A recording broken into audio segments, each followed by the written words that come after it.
A healthy hip can be damaged by disease such as arthritis or injury. When the cartilage wears away, bone-on-bone rubbing occurs, resulting in lack of motion and pain that can affect day-to-day activities.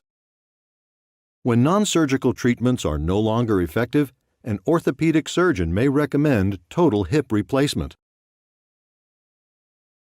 The direct anterior approach is a method of hip replacement that, unlike other surgical approaches, minimizes disruption of important muscles.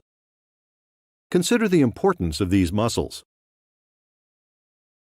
Extensor muscles extend or pull the thigh backward and abduct or pull the thigh away from the other leg, in movements like climbing stairs or getting in and out of a vehicle.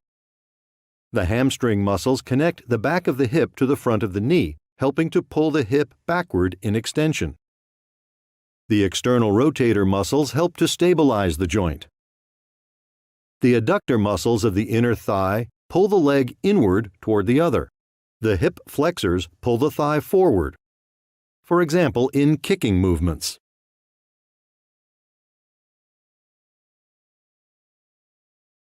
The direct anterior approach is performed through an incision in the front of the hip that goes between the abductor and flexor muscles.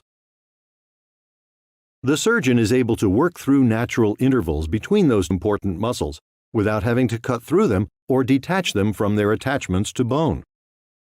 Once the surgeon accesses the hip joint, the diseased head of the femur is removed. The hip socket, acetabulum, is prepared by using special instruments to make it the right size and shape for a new implant. A metallic shell with a cup-shaped liner is pressed into the prepared socket.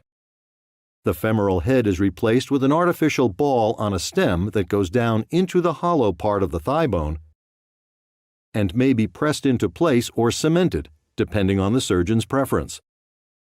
The ball and socket are then placed together to complete the procedure. Preservation of your soft tissues may result in a faster return to weight-bearing activities, less pain, and a quicker overall recovery time.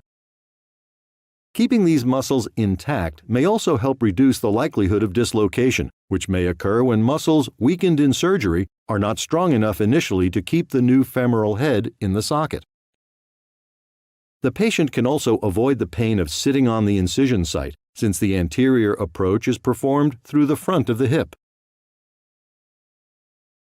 The goal of hip replacement surgery is to alleviate pain and improve a person's quality of life. The specifics of recovery and rehabilitation will be determined by the surgeon based on a patient's condition.